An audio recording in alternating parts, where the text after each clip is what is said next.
नमस्कार विद्यार्थी मित्रांनो, मराठी नोकरी यूट्यूब चॅनलवर आपल्या सर्वांचे स्वागत आहे.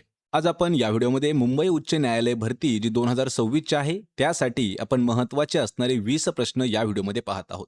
हे जे प्रश्न आहेत हे आपल्याला मागील वर्षीच्या काही प्रश्नपत्रिकेतील प्रश्न आणि चालू घडामोडी 2025-26 वरती आधारित काही प्रश्न आपण घेतलेले आहेत. यामध्ये हा जो व्हिडिओ आहे, यामध्ये आपण मुख्यतः काय केलेलं आहे, जेवढे काही पदं आहेत, चालक, शिपाई, अजून क्लर्क या सर्व पदासाठी महत्त्वाचे असणारे हे प्रश्न आहेत आणि यामध्ये आपण मिक्स प्रश्न घेतलेले आहेत. आपल्याला या व्हिडिओची जर PDF डाउनलोड करायची असेल तर मराठी नोकरी या नावानं आपलं टेलिग्राम चॅनल आहे. सोबतच आपलं WhatsApp चॅनल देखील आहे. त्या दोघांच्याही लिंक्स तुम्हाला डिस्क्रिप्शनमध्ये मिळून जातील. त्या ठिकाणी जाऊन आपण त्यांना जॉइन करा. म्हणजे आपल्याला प्रत्येक व्हिडिओची PDF अगदी फ्रीमध्ये उपलब्ध आहे. आणि मित्रांनो, चॅनलवरती जर नवीन असाल तर लगेच आपल्या मराठी नोकरी यूट्यूब चॅनलला सबस्क्राईब करून ठेवा. म्हणजे आपल्याला डेली अशाच पद्धतीचे प्रश्न पाहायला मिळतील. चला तर व्हिडिओला सुरुवात करूया. तर पहा, आपला प्रश्न पहिला आहे, खालीलपैकी कोणत्या आर्थिक साधनाचा उल्लेख प्लास्टिक मनी म्हणून केला जातो? मित्रांनो, प्रश्नाचं उत्तर येत असेल तर 3 ते 5 सेकंदामध्ये प्रत्येक प्रश्नाचं उत्तर आपण कमेंट करून देण्याचा प्रयत्न करा. म्हणजे आपलं रिव्हिजन देखील याच व्हिडिओमध्ये होऊन जाईल. तर पहा, काय विचारले की प्लास्टिक मनी म्हणून कशाचा उल्लेख केला जातो? तर या प्रश्नाचं योग्य उत्तर असणार आहे ऑप्शन क्रमांक 4. तर क्रेडिट कार्डला म्हणून अजून एक ऑप्शन आहे, पहा, त्याला म्हटलं जातं क्रेडिट कार्ड, सोबतच त्याला प्लास्टिक मनी म्हणजे आपण त्याला म्हणू शकतो की व्हर्च्युअल मनी सुद्धा त्याला आपण म्हणू शकतो. डेबिट कार्ड म्हणजे काय असतं? आपलं ATM कार्ड, त्याला म्हटलं जातं पहा debit card. Demand draft DD असतो. चेक आपल्या सर्वांना माहीत आहे. आणि क्रेडिट कार्ड जे असं आहे, आपल्याकडे पैसे नसतानाही जर क्रेडिट कार्ड असेल तर आपण त्यावरून काही खरेदी वगैरे करू शकतो. म्हणजेच त्याला प्लास्टिक मनी म्हणतात. पर्याय क्रमांक 4 आपलं या प्रश्नाचं उत्तर आहे. यानंतरचा प्रश्न आहे, पहा, भारताची पहिली स्त्री शिक्षिका व मुख्याध्यापिका म्हणून खालीलपैकी कोणाची ओळख आहे? सर्वात महत्त्वाचा असणारा प्रश्न आहे. भारतातील पहिली शिक्षिका किंवा स्त्री शिक्षिका आणि भारतातील पहिली मुख्याध्यापिका म्हणून कोणाची ओळख आहे? तर या प्रश्नाचं योग्य उत्तर असणार आहे ऑप्शन क्रमांक 2. तर सावित्रीबाई फुले यांना भारतातील पहिली स्त्री शिक्षिका आहेत. सोबतच आपल्या भारतातील पहिल्या महिला किंवा पहिल्या मुख्याध्यापिका सुद्धा त्या आहेत. पर्याय क्रमांक 2 आपलं या प्रश्नाचं योग्य उत्तर होईल. यानंतरचा प्रश्न आहे, यक्स या सोशल मीडिया प्लॅटफॉर्मचे पूर्वीचे नाव काय होते? सर्वात इम्पॉर्टंट असणारा प्रश्न आहे, पहा, आपण याला टेकवरती प्रश्न हा समजू शकतो. तर यक्स सध्या सर्वांना माहीत आहे यक्स. तर हे जे आहे, तर हे पूर्वी ट्विटर या नावानं काम करत होतं. पहा, पूर्वी हे ट्विटर होतं. ज्यावेळी ट्विटरला विकलं गेलं आणि ट्विटर खरेदी केलं कोणी? तर इलॉन मस्क यांनी ट्विटर खरेदी केलं आणि त्यानंतर ट्विटरचंच नाव यक्स असं ठेवण्यात आलेलं आहे. म्हणजेच पर्याय क्रमांक 4 आपलं या प्रश्नाचं योग्य उत्तर होईल. या ठिकाणी अजून एक प्रश्न आपल्याला विचारण्यात आलेला आहे भरपूर वेळा. फेसबुकचे संस्थापक कोण आहेत? तर लक्षात ठेवा, मार्क झुकेरबर्ग हे जे आहेत हे फेसबुकचे संस्थापक आहेत. या ठिकाणी मेटा जे आहे, तर मेटा ही एक पॅरेंट कंपनी आहे किंवा एक कंपनी आहे. त्यामध्ये फेसबुक, व्हॉट्सअप, इंस्टाग्राम अशा विविध कंपन्या ॲड आहेत. म्हणजे एक मेटा झालं, पहा, मेटा. मेटामध्ये ॲड असणाऱ्या कंपन्या सर्वात पहिली आहे, पहा, फेसबुक. दुसरी आहे, पहा, व्हॉट्सअप. आणि तिसरी आहे, पहा, इंस्टाग्राम. ह्या ज्या आहेत ह्या मेटाच्या काही लहान लहान कंपन्या आहेत. पर्याय क्रमांक 4 आपलं या प्रश्नाचं उत्तर होईल. ट्विटरलाच यक्स या नावानं ओळखलं जातं. यानंतरचा प्रश्न आहे, उत्तर गोलार्धातील वर्षातील सर्वात लहान दिवस खालीलपैकी कोणता आहे? आपल्याला सर्वात लहान दिवस आणि सर्वात मोठा दिवस, पहा, मोठा दिवस आणि लहान दिवस. तर लहान दिवस असणार आहे ऑप्शन क्रमांक 3. तर 22 डिसेंबर हा सर्वात लहान दिवस आहे. कोणता? 22 डिसेंबर सर्वात लहान दिवस आणि 21 जून हा सर्वात मोठा दिवस असणार आहे. पर्याय क्रमांक 3 या प्रश्नाचं योग्य उत्तर आहे. यानंतरचा प्रश्न आहे, पहा, बेकायदेशीर अटक व स्थानबद्धता यापासून संरक्षणासाठी सर्वोच्च न्यायालयाकडे कोणत्या घटनात्मक तरतुदीनुसार दाद मागता येते? सर्वात महत्त्वाचा असणारा प्रश्न आहे आणि हा खूप छोटा असणारा एक कायदा आहे किंवा एक घटना आहे किंवा एक कलम आहे, आपण असं म्हणू शकतो. तर हे जे कलम आहे यावरती पूर्ण एक मूव्ही बनलेला आहे, ज्याचं नाव आहे, पहा, जय भीम. हा मूव्ही त्याच कलमावरती आधारित आहे आणि या प्रश्नाचं योग्य उत्तर असणार आहे ऑप्शन क्रमांक 4. तर हेबियस कॉर्पस असं त्याला म्हटलं जातं. तर बेकायदेशीर अटक व स्थानबद्धतेपासून संरक्षणासाठी भारतीय संविधानातील अनुच्छेद 32 नुसार थेट न्यायालयाकडे दाद मागता येत असते. पर्याय क्रमांक 4 आपलं या प्रश्नाचं उत्तर होईल. सर्वात सोपं सांगायचं गेलं तर हेबियस कॉर्पस म्हणजे काय आहे, की तुम्ही एखाद्या व्यक्तीला जर अटक केलेली असेल, पण ती अटक बेकायदेशीर असेल, मग तो व्यक्ती कोणत्या ठिकाणी आहे हे जर माहीत नसेल, तर कोर्ट ह्या हेबियस कॉर्पसचा वापर करतात आणि त्यामध्ये त्यांना हेबियस कॉर्पस म्हणजे काय, तर एक प्रकारे जो आरोपी आहे किंवा जो व्यक्ती आहे त्याला त्याची बॉडी एक तर न्यायालयामध्ये सादर करणं, त्याला म्हटलं जातं हेबियस कॉर्पस.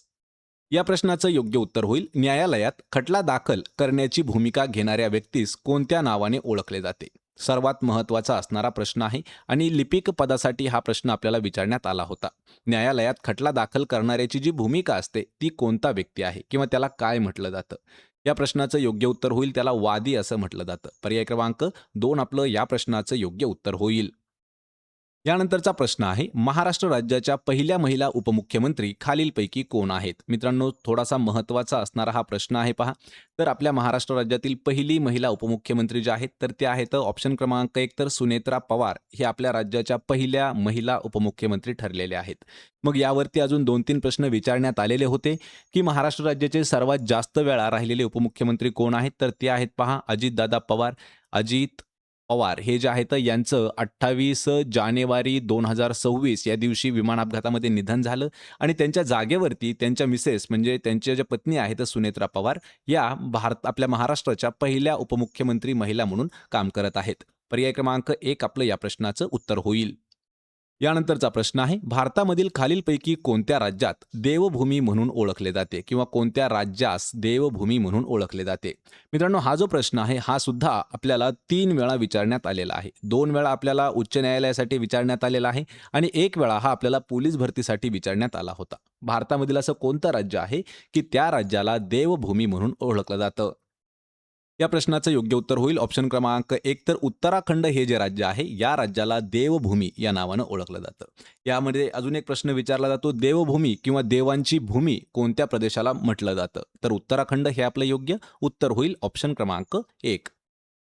यानंतरचा प्रश्न आहे खालीलपैकी कोणता कर केंद्र सरकारकडून किंवा केंद्र शासनाकडून आकारला किंवा वसूल केला जातो परंतु त्याच्या उत्पन्नातील वाटा राज्यांनाही दिला जातो तो कर कोणता असतो. याला सर्वात सोपा शब्द आहे पहा आयकर आणि आपल्याला जे ऑप्शन दिले आहेत त्यामध्ये आयकर असं दिलेलं नाही म्हणजेच त्याला काय म्हणतो आपण प्राप्ती कर. पर्याय क्रमांक 2 आपलं या प्रश्नाचं योग्य उत्तर होणार आहे.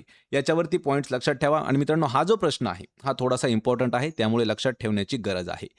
खालीलपैकी कोणता कर तर प्राप्ती कर जो असा आहे जो केंद्र शासनाकडून आकारला जातो किंवा वसूल केला जातो परंतु त्यातील काही जो वाटा आहे तो राज्यांना सुद्धा दिला जातो. यानंतरचा प्रश्न आहे पाण्याच्या रचनेत कोणते घटक उपस्थित असतात. म्हणजे आपल्याला सरळ सरळ विचारलंय की पाणी कशाने बनते. पहा पाणी कशाने बनते आपल्याला पाण्याचं रेणूसूत्र माहिती आहे H2O पण H काय आहे 2 काय आहे आणि O काय आहे हे माहीत असणं गरजेचं आहे. तर पाणी मुख्यतः 2 घटकापासून बनतं त्यामध्ये एक असतो पहा हायड्रोजन ऑक्सिजन आणि दुसरा घटक असतो हायड्रोजन. म्हणजेच यामध्ये हायड्रोजनचे 2 अणू आणि ऑक्सिजनचा 1 अणू असतो त्याला म्हटलं जातं H2O म्हणजेच पाणी. लक्षात ठेवा हायड्रोजन पाण्याचे 2 अणू असतात आणि ऑक्सिजनचा 1 अणू असतो आणि यांचं रासायनिक सूत्र जे आहे ते आहे H2O म्हणजेच त्याला वॉटर असं म्हटलं जातं. पर्याय क्रमांक 3 आपलं या प्रश्नाचं योग्य उत्तर होईल. या ठिकाणी थोडंसं ऑक्सिजन आणि हायड्रोजन असं दिलेलं आहे. जर ऑप्शनमध्ये आपल्याला हायड्रोजन आधी असतं आणि ऑक्सिजन नंतर जरी असतं तरीही जवळपास उत्तर सेम असतं.